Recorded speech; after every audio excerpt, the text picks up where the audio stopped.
بسم الله الرحمن الرحيم. خير الكلام وقل وكفى، وصلاة وسلاما على النبي المصطفى خير الأنام سيدنا محمد عليه الصلاة والسلام. النهاردة بأمر الله هنشرح الأقسام اللي عندك في كلية هندسة جامعة فينيكس. هشرح لك ايه الأقسام الموجودة، وهشرح لك ايه المفروض تخش كل قسم، والشغل المتاح ليك لما تخش القسم ده. تمام. فما تنساش صلى الله عليه الأنام سيدنا محمد عليه الصلاة والسلام. ويلا بينا. اول قسم معاك عندك هو قسم الاتصالات والالكترونيات. القسم ده يا باشمهندس بيعتمد على بيعتمد في المقام الاول على الرياضه، وبالاخص التكامل. يعني انت لو واقع تكامل او واقع رياضه ما تخش القسم ده. يعني انت لما تيجي تخش القسم ده هتاخد ماده اسمها ديفرنشال ايكويشن. دي ماده ب4 ساعات موجوده عندك في كل الاقسام، وخلي بالك الماده دي تعتمد اعتماد كلي على التكامل. فان شاء الله يعني هنحاول ندي كورس في الاجازه تكامل، يعني لو حابب كلمني. تمام.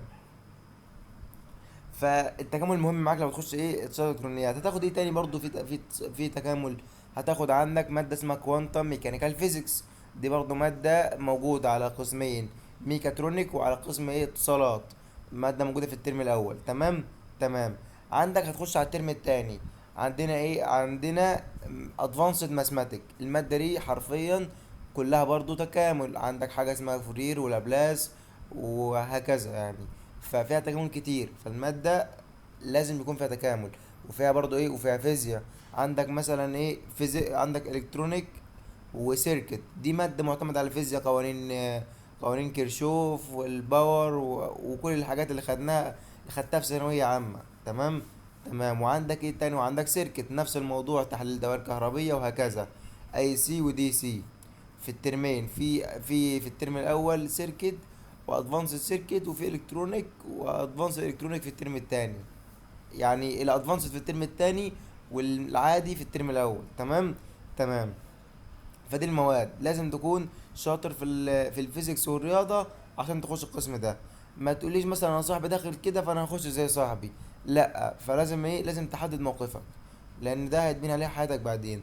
وغير كده شغل اتصالات، شغل مهندس اتصالات ممكن تشتغل في شركات الاتصالات. في شركات كتير قوي متاح لك إنك تشتغل فيها. ممكن تشتغل في تصميم الدوائر الالكترونيه. ممكن مثلا تشتغل في النيتورك. ممكن تشتغل سايبر سيكوريتي، تاخد كورسات بالموضوع ده. يعني اغلب السايبر سيكوريتي بقى اتصالات. فانت قدامك حاجات كتيرة ممكن تشتغل فيها. الالكترونيات. تمام فده مجال شغلك يعني. وفي شغل كتير اتصالات. تمام يا صديقي. تمام. بعدين نخش على ايه؟ نخش على قسم الميكاترونيك. هو اكتر قسم قريب للاتصالات. تمام. نفس المواد اللي قلتها لك هناك نفس المواد موجودة هنا. بس ده يعني الترم الاول عندك في اتصالات وميكاترونكس زي بعض. الترم التاني زي بعض في 4 مواد، وفي اختلاف مادتين، اللي هو الثيرمو ومادة تاني. مادة تبع ايه تبع قسم ميكانيكا او ميكاترونكس. المادة دي لازم تكون برضو عندك خلفية عن الفيزيكس، وتكون انت حابب المجال. يعني هنا لازم يكون في ميكانيكا. في مادة اسمها سيرمو دايناميك. في عندك الشغل بتاعها اكتر مش موجود في مصر. فالفكرة برضو انه مجال جديد، فاغلب التخصصات بتاعته موجودة. يعني مثلا المهندس ميكاترونكس ممكن يشتغل شغل مهندس اتصالات، ممكن يشتغل شغل مهندس ميكانيكا. فهو جمع بين اكتر من شغلانه. بس الفكره انه عندنا في الجامعه القسم مش مخدوم قوي، هو واتصالات عموما يعني. تمام فالفكره هنا لازم تكون عندك خلفيه عن الفيزيكس. الرياضه مش قوي لانك هتاخد رياضه الترم الاول بس. بس اهم حاجه الفيزياء. تمام ولازم تكون حابب ايه، حابب القسم. يعني انت تكون دارس عن القسم قبل كده وعارف هو بيتكلم عن ايه وتخشه. لو هنتكلم على الشغل الموجود في ميكاترونكس، الشغل يا باشمهندس ممكن تشتغل في تصميم السيارات، روبوتات، صيانة الأنظمة الذكية، شركات تصنيع وهكذا. شغلها موجود كتير. بس يعني الفكرة ان هم ايه، انك انت مش بتخصص في حاجة معينة. يعني ميكاترونكس دي بياخد اكتر من تخصص، فاهم؟ فانت ممكن تشتغل في اكتر من تخصص، يعني كذا تخصص مع بعض. يعني انت قدامك شغل اتصالات وقدامك شغل ميكانيكا وهكذا يعني. تمام. نخش بعدين على ايه، على المهندس المدني. عندك اكتر لائحة مخدومة في هندسة عندنا في سفينكس لائحة مهندس مدني. تمام. تمام، بياخدوا المواد الأساسية بتاعتك، في شغل عليها جامد. في معمل عندك هنا من الخمس معامل في الجمهورية كلها معتمدين. فالمادة مخدومة أو القسم نفسه مخدوم. تمام. تمام، عندك مواد زي structure برضو فيها differential equation تكامل، فانت مادة ب4 ساعات، فدي بتفرق معاك في الجي بي اي، يا تطلعه فوق أوي يا تنزله تحت أوي. تمام. تمام، دي مادة structure. دي مادة differential equation. في structure، في material. المواد دي موجودة عليك موجودة عندك يعني في الترم الأول والترم التاني، بتاخد شوية مواد رسم وكده. تمام. تمام، وبرضه بتاخد في الترم الأول differential equation، هي المادة اللي هي ب4 ساعات. وبتاخد زي ما قلت لك structure، دي مادة بيقولوا صعبة بس يعني الامتحانات فيها بتبقى كويسة. وفي material، وفي طبعا English 2 وهكذا يعني. فانت عشان تخش مدني لازم حتما ولا بد يكون مستواك في الاستاتيكا حلو قوي. ليه؟